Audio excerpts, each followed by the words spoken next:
Hello, welcome to Integrity Live. My name is Bekka Whitney and I'm your host today. And today I have a very special guest who is a very good friend of mine. We might have a little bit of history that I might talk to you about later. Would you like to introduce yourself to our viewers and tell us a little bit about what you're here to talk about today? Hi, yeah, my name's Suddi. Going to talk a little bit about some book projects that I've got on the cards coming up soon, and an album project that I'm working on, and a single that's coming out very soon too. Lovely. So I have known Suddi for quite a long time. We are in a group together called Nightgeist, where we do a little bit of house music.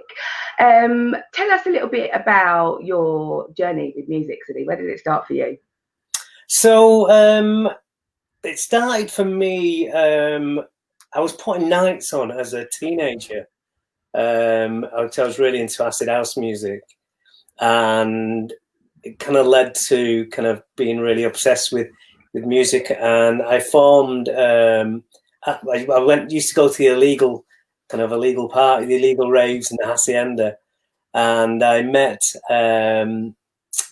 who I formed, Jonathan Donaghy, who I formed together with, and we were really lucky in that we had a hit record. So with the tune that we put out, and it's actually pretty much exactly 30 years old right now. So yeah, That make you feel old?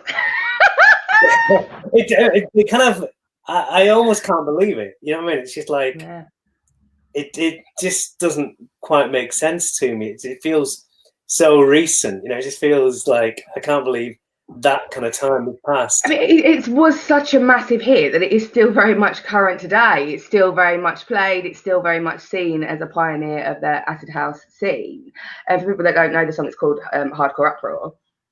Tell us a little bit about how mad that went for you, kind of coming from out of nowhere to all of a sudden. Yeah, I mean, we all we wanted for me and Jonathan when we did the tune was to hear it in the hacienda. That was our dream, and the people just really liked it. DJs liked it, clubbers liked it, and it just snowballed in from having it on promo to it getting just literally one of the most sought after records in the country. Was just a couple of months, and next thing you know, there's major record labels ringing us up, in the end bidding against each other, which was just a crazy thing, and signing to major labels and kind of like signing big publishing deals, which was never part of the plan. That wasn't ever anything which we wanted to do. We just wanted to make house music, which was pretty underground, and there was very few of them charted. All the stuff what charted are like massive classics, iconic records, and it was really weird for that to happen. So yeah, that was just completely surreal. I stayed in the music industry for about 5 years at that time, and I got involved in writing soundtracks for video games, and that was the bulk of. I actually did that. So the bulk of the last 30 years was that I did that for 23 years solidly, and that literally only last year I left that and got into sort of teaching music technology early last year. So it's sort of pretty recent that I got out of that. So let me take you back to Hardcore Uproar, because there's a great story that I love about this track, about kind of where did you get some of the background noise and some of the things that actually feature in the track. There's a little story about the background noise. Yeah. So I'll use a little bit about that. So there was a few tunes at the time where I had kind of crowd samples in, because people sort of tried to make it sound like it was the noise of the raves, and Jonathan always sort of tried to push things go one further, and he wanted a real rave. He wanted to actually record the sound of a real acid house party, and he asked the organisers of the Blackburn raves if we could record the party, and I just thought that was unrealistic. It just seemed like a mental thing to do, but they agreed and said, you may not know, I mean, a lot of people don't know this, that the name of them parties was Hardcore Uproar, and they said you can record it if you call the tune, you name the tune after our parties. And I was actually against it. Me, I wasn't. I didn't see what a brilliant name it was. I couldn't really appreciate how good it was. The original title we had for it was "Can You Feel the Beat?" And it was, so something which It doesn't have quite the same ring. Actually, it doesn't have quite the same ring, does it? It's a bit dated now, to be honest. Yeah, but so on the night when we recorded it, the police raided that party.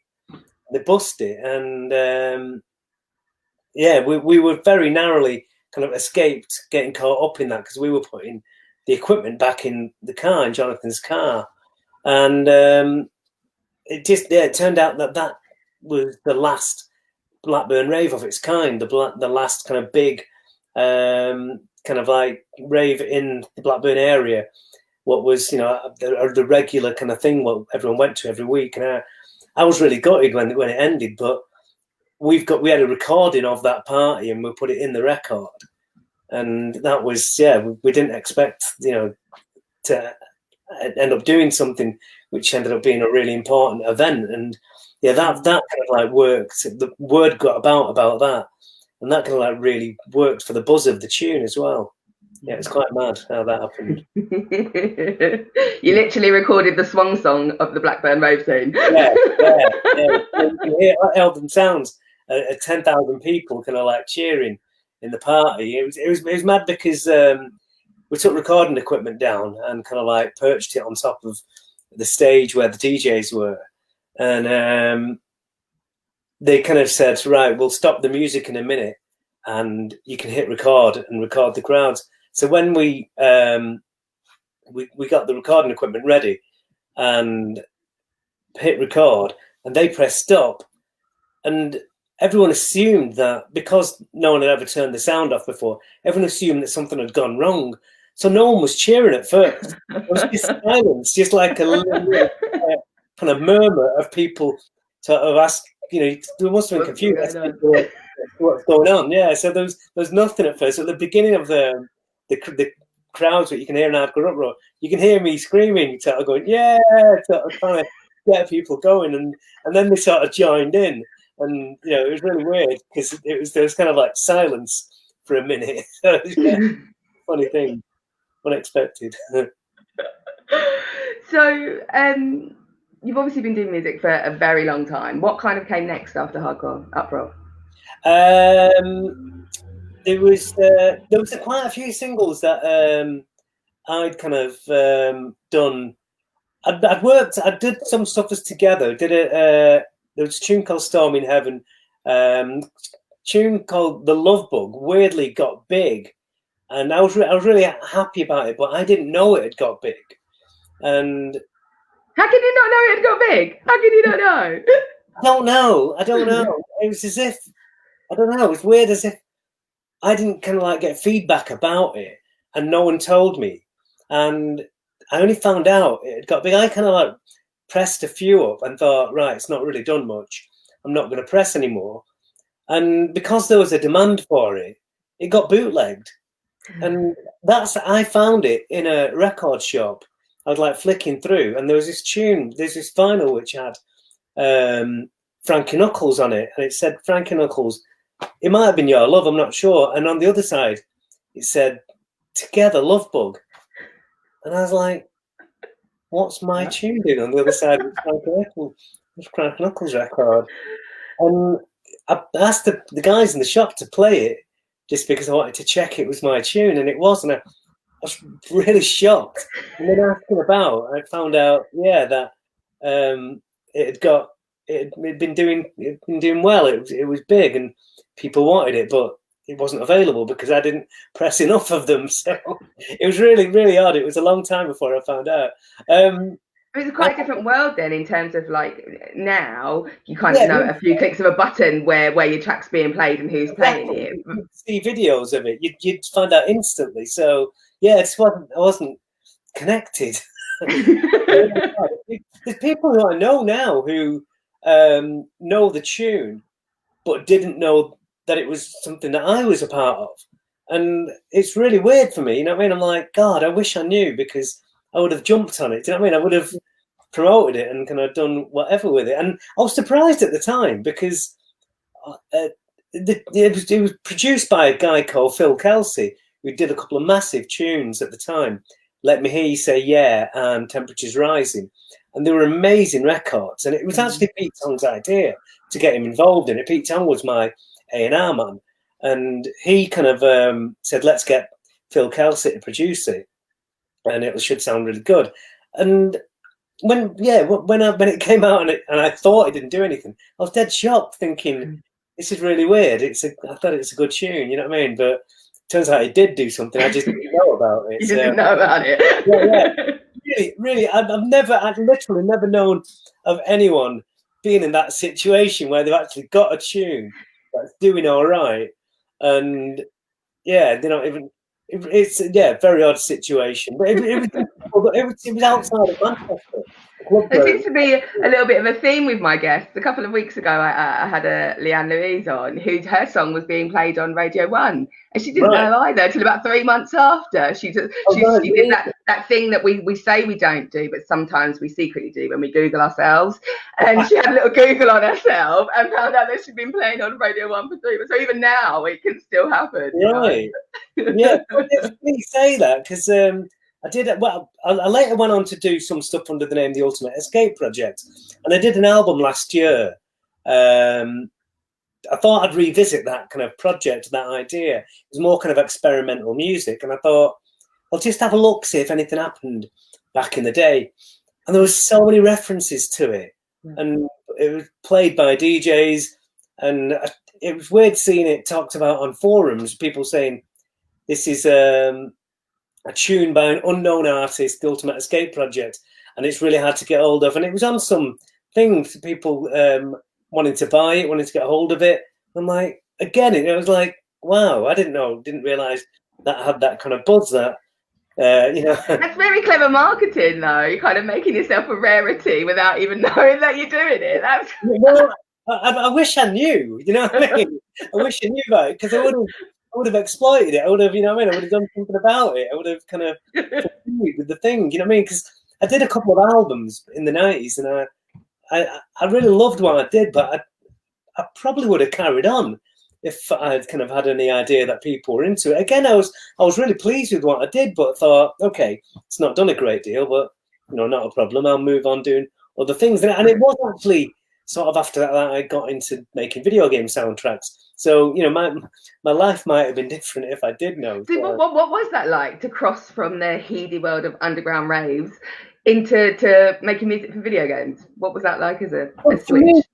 I was really weird at how I made my music, because I didn't kind of like, you kind of hear about people being in the studio all day and all night. I kind of treated my recording career, if you like, as a 9 to 5. I went to the office. I had a kind of a studio which was in a building of kind of rented offices, and I kind of picked someone up who sort of I collaborated when he used to do keyboards for me and co-write with me, and he was the guy from. Do you remember that tune, The Key, The Secret, Urban Cookie Collective? Yes. The guy from that who ended up doing that, and I used to pick him up at 9 o'clock, and we'd drive over to my office, and we'd work like 9 to 5, and sort of treat it as a 9 to 5 job, and I'd drop him off at the end of the day. So when I started working in the video game industry, doing a 9 to 5 job, it wasn't that different. I just went to work still, but just a different place, and made tunes. And they hired me because of the music that they liked that I did.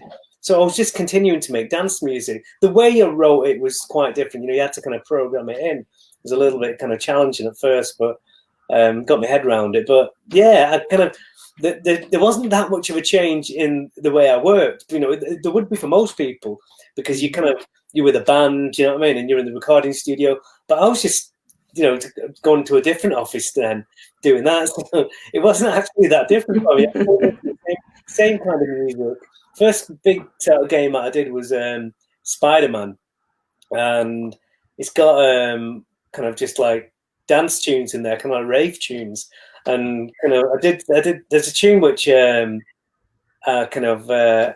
even took a lot of little ideas from. I've been back to some of my game soundtracks and sort of picked some of the ones which I was really happy with, some of the ideas, and right, I'm allowed to steal from myself, so I can have ideas. And when the album that I did last year, the Ultimate Escape Project one, there's a few on it. I think there's 3 tunes on it which were from old video games, and it just sort of worked. Just sort of remixed them and kind of sort of rehashed them and sort of turned them into something else. So that's plagiarizing yourself. That's all right. That's all right. So you have worked in the gaming industry for quite a long time, but you still didn't stop kind of doing your side projects, still kind of working on music, which is how we met. I don't want to say how many years ago now. I'm not sure how many years ago that was. It might have been about 2000 and it could have been about 10 years ago, actually. Maybe about 10 years, isn't it? Yeah. I should because I'll have emails when we first started talking. So wow, it could even there'll be like a 10-year anniversary of when we met, and that's a little bit upsetting. That's around now. So we were obviously in the video game industry, and I'd kind of heard a bit of your, but I don't know if you remember, it was on YouTube. I heard your voice, and I thought, oh great, let's get in touch and see if we'll be up for doing some stuff. And you were, luckily, and there was a laugh doing that, wasn't it? We did some. It was. I think for me, that was my first kind of big release project, and so I learned a hell of a lot about the industry. And I think at the time that we were releasing, the industry itself was going through quite a bit of a change, moving from so much control within the label's hands to very much back to the artists, with the emergence of streaming and Spotify and the online platforms, and how that.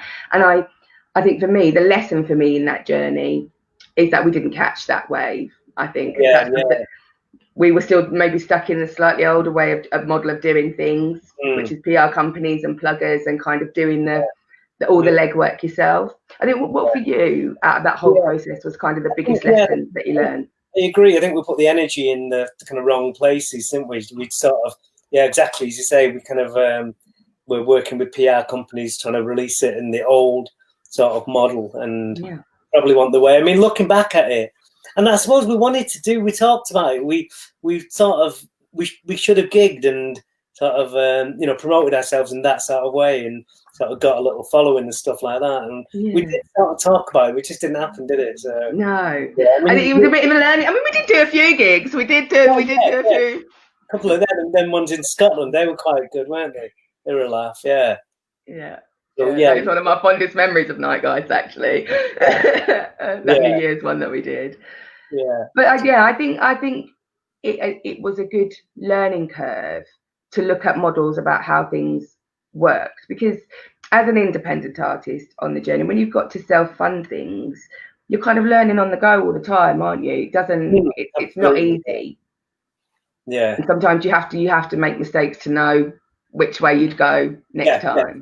Totally. You kind of, I think it's actually one of the best ways of learning, of making a few mistakes, because you rarely make the same mistake twice. You kind of you get it right the next time. Do you know what I mean? I think it's what makes anyone better at what they do. Do you know what I mean? You sort of learn from what you do wrong.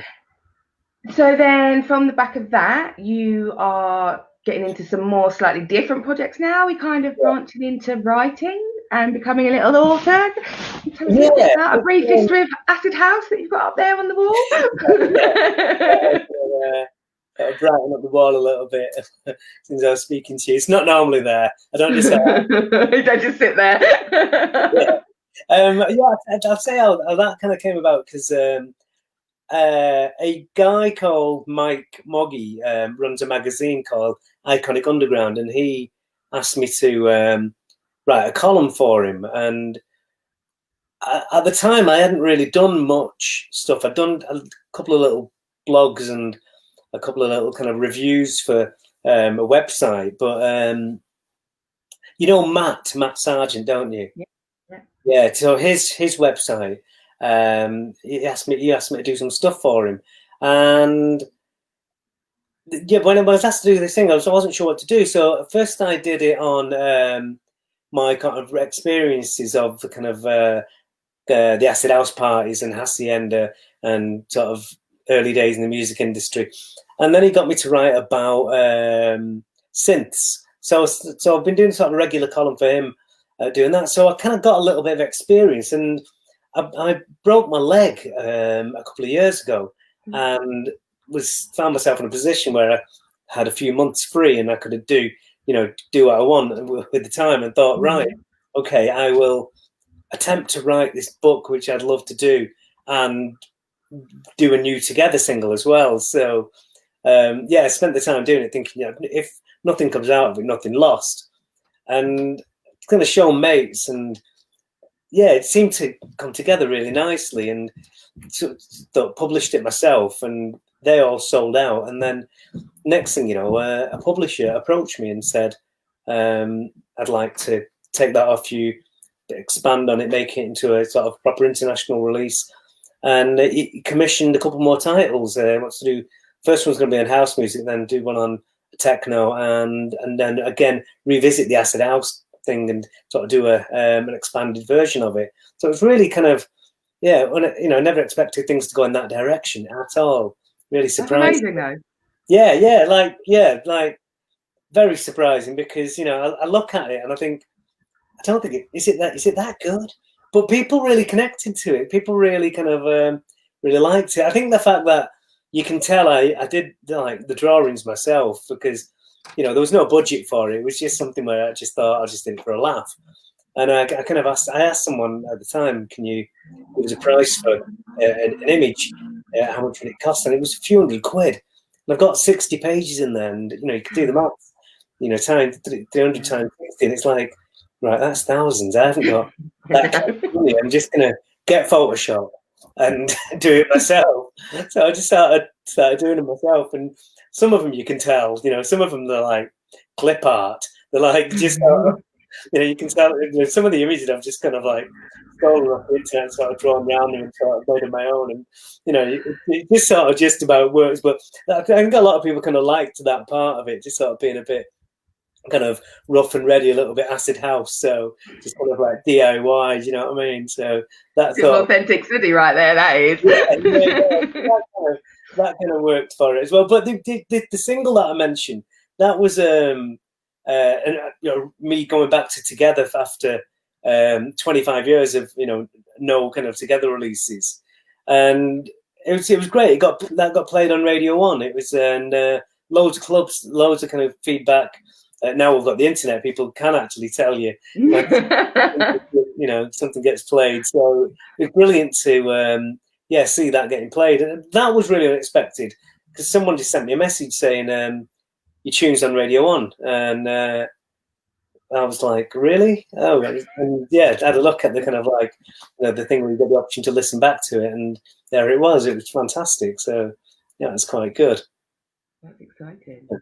So, kind of, what else are you working on? What's so, for the last sort of year, I've been putting together this live set, and it incorporated elements of acid, which I'm kind of like, people know that I like, and electro, which I kind of got into sort of before Acid House came about. It was the first kind of electronic music I really got into. So I kind of put this live set together, and I got 6 dates ready, and I feel really lucky that I at least got to do one of them.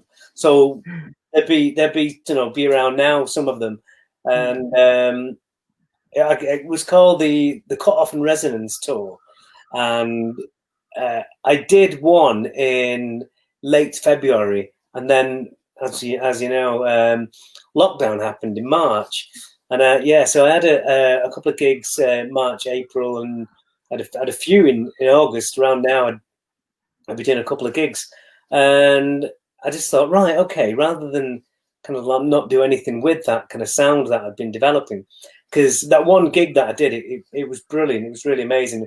The little town called Todmorden in the north, and this brilliant little venue where they get loads of big people on.